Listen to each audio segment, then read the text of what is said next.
There is a lovely poetic phrase in the Christian scriptures, in the letter to the Hebrews to be specific, that goes like this: faith is the substance of things hoped for, the evidence of things not seen. This phrase, of course, comes in the context of belief in an order of reality that is distinct and different from everyday life, the supernatural. As a religious humanist, I see no evidence for a supernatural order of things. For me, I am contented with the idea that this world and this life is all we have. Yet this phrase from the Christian scriptures still resonates with me, especially the part about a life stance, in the words of the Christian scriptures, a faith, that recognize that there is merit in paying attention to things not seen. There are lots of things not seen in the natural order that science has revealed, and these too can be the source of a religious life stance of faith. Here's what I mean.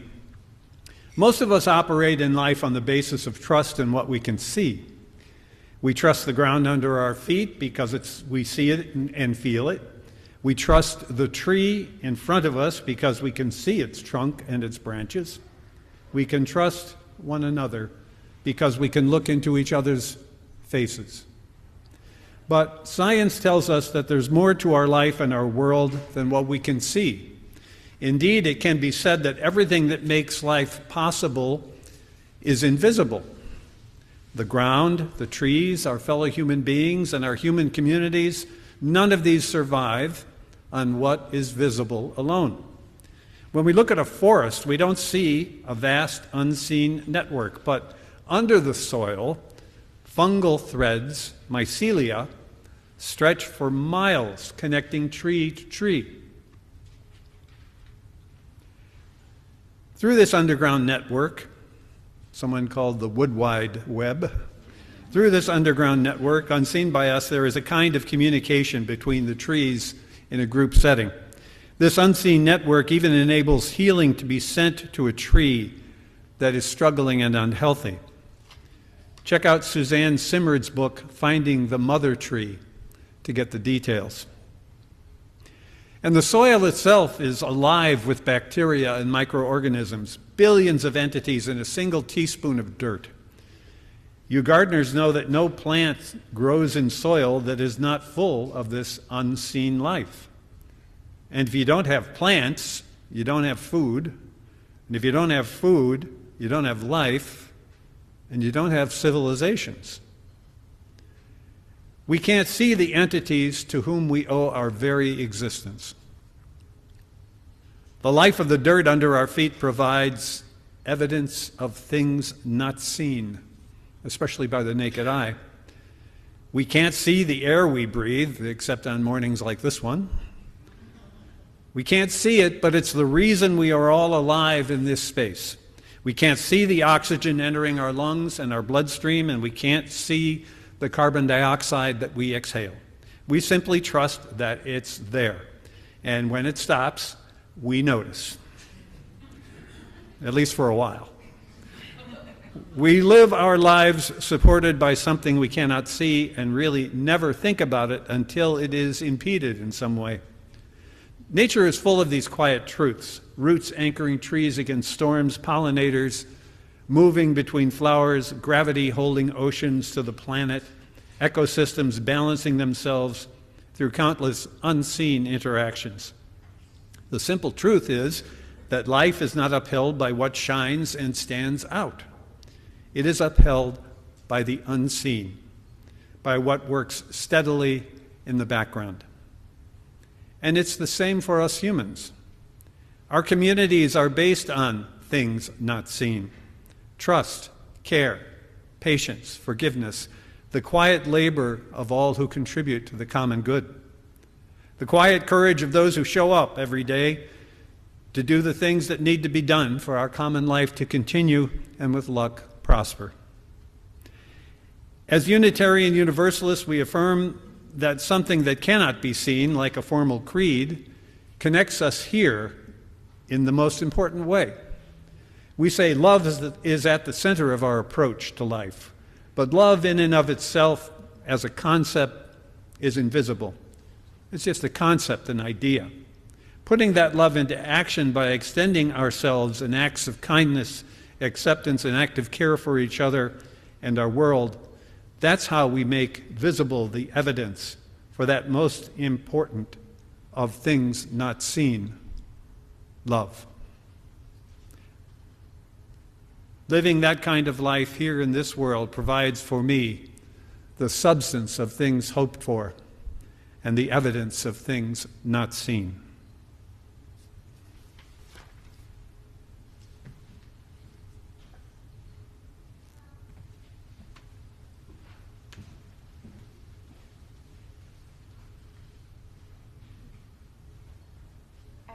Are gathered here today, supported by our wonderful lay worship leaders, Mike and Brianna. I am recovering from having had sinus surgery a couple days ago.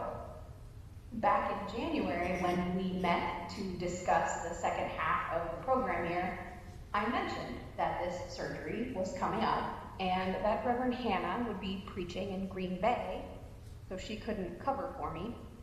I suggested that we have 2 worship leaders on deck, just in case I didn't feel well enough to deliver the sermon. The worship leaders looked at each other and then said something like, "How about we just assume that you won't feel well enough, and we plan to do it without you?" Such wisdom. No need to plan multiple options. Let's just make a plan that we can implement that allows me to heal after my surgery. Our Earth teacher this month is mycelia, the underground networks that only show up on occasion on the surface as a mushroom. The networks are there all the time, growing and reaching and doing their thing, but we only see the resulting fruiting body once in a while. Human communities are like this too. What you see here on Sunday mornings, the few minutes of music, the reading choices, the reflections and sermons, the artwork on the wall and the pulpit, the Zoom links, these did not appear from nothing. Hours of rewriting a music composition to fit our choir's voices, and then more hours of practice. Hours of conversations, thinking, reading, and writing to plan a sermon or a reflection. Hours of emails and spreadsheets to organize the dozens of people who serve in Sunday morning helping roles. Hours to plan and make the thematic artwork that adorns our worship space. We only see what is in front of us, but the unseen work, plans, and connections, that's where the power is. As our nation has been racked by injustice and the uprising of a new movement demanding justice, I think of Bayard Rustin. Bayard Rustin was a Black gay man and a prominent civil rights leader. Because of his sexuality, he was often leading from behind the scenes, so as not to discredit the movement for racial justice. He was the one who first organized the Montgomery bus boycott. He helped to organize the Southern Christian Leadership Conference to strengthen Martin Luther King's leadership. But it was Rustin who taught King about nonviolent protest. When King stood on the steps of the Lincoln Memorial, it was Rustin who whispered in his ear, "Tell them about the dream, Martin." When I visited the National Civil Rights Museum in Memphis, Tennessee, which is housed in the former Lorraine Motel, the site of King's assassination, I was most struck by Bayard Rustin's and so many others' organizing skill. In a time before social media or websites or signal chats, they organized the March on Washington with letters, typed on a typewriter and mimeographed and postal mailed letters. These letters gave clear instructions about transportation, where to go, where to stay. For blacks and whites, the accommodations needed to be differentiated, and how to dress. They pre-printed all of the signage that was held at the march, and they distributed them as the marchers arrived. There were no poster board and Sharpie signs for them. They did not want to appear to be a mob. These were organized, clean, well-dressed people demanding change. Now, do I think that these civil rights activists should have been required to have conformed to these white middle class standards in order to be taken seriously? No, not at all. But before I had visited the museum, I never realized that all of the signs were professionally printed. I hadn't clocked that everyone was dressed in suits and skirts and hats. Think of the behind-the-scenes collaboration and coordination efforts. Think of the late-night conversations, the deep interconnections that were needed for us to hear about King's dream. As we continue to root ourselves in love here at the Fellowship, remember, most justice work is 90% Zoom meetings and 10% kick-ass rallies. Some of us are ralliers, some are marchers, some are letter writers, some are really good at social media. Some of us are excellent public speakers, some are good at bringing food to the people who need nourishment for the next sit-in. Some are great at providing childcare so our kids have something to do while the adults are working. Some are musicians or artists who energize us and remind us what we're fighting for. Some are the underground coordinators, the emailers, and the spreadsheet makers. We need all of them. We need all of you. And today I am grateful for the coordination and collaboration and communication that went into making this service possible and making my recovery a priority. Together, and only together, we can make it through. Amen. And may it be so.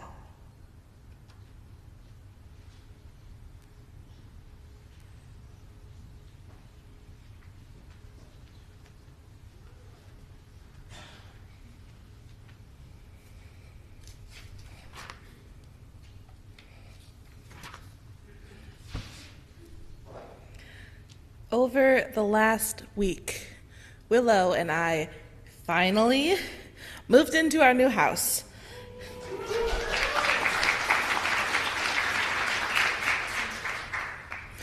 And in doing so, we've been without internet.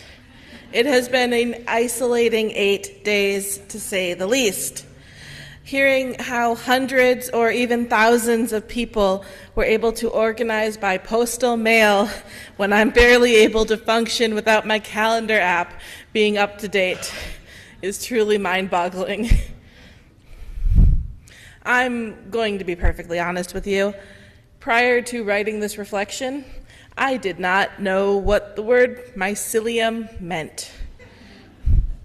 When I asked what it was, someone gestured vaguely and said, "It's like mushrooms and stuff."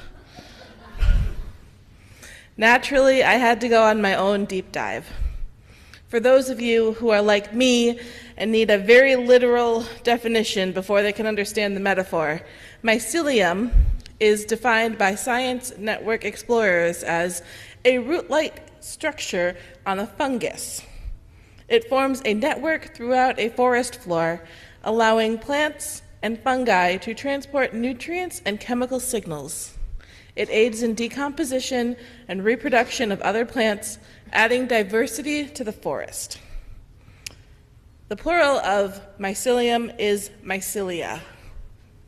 And effectively, mycelia works as nature's internet, connecting one plant to another.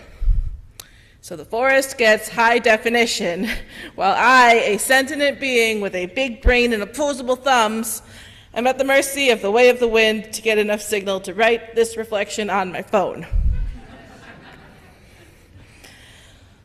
I have a friend, a non-binary human who goes by Jello. And Jello's best character definition is eccentric preschool teacher with too much to say and not enough people to say it to.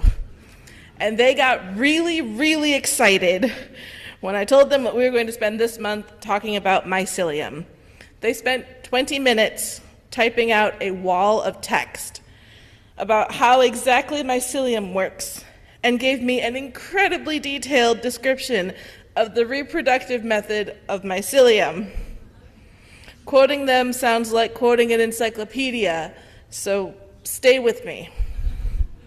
When two haploid mycelia of different mating types meet in the substrate, their hyphae cells fuse together, but they keep their two nuclei separate, forming a dikaryotic mycelium.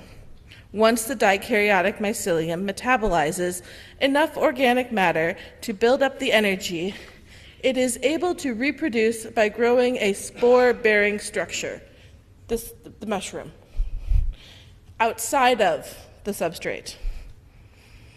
Those were a bunch of million-dollar words strung into a definition, basically saying two different groups need to work together to balance maintaining their independent characteristics and working together to form a greater coalition. Then, when they've gathered enough energy, they can recreate something entirely new and start the process from the beginning, but this time with a bigger network than before. I think we can learn a lot about how to organize radical change by looking at these roots. We need diversity of experiences, talents, and abilities to be steadfast in their uniqueness, but also able to come together to redistribute the resources until we are all strong enough to bring something entirely different to the surface. If a mushroom is destroyed, the mycelium can survive. Movements are like this too. Visible actions can be suppressed, but if the network remains, the work comes back.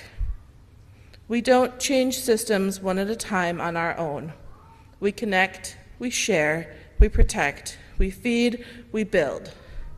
Then we rise together, and somewhere in that process, the Brillo household gets back online, and we are all connected to the wider world.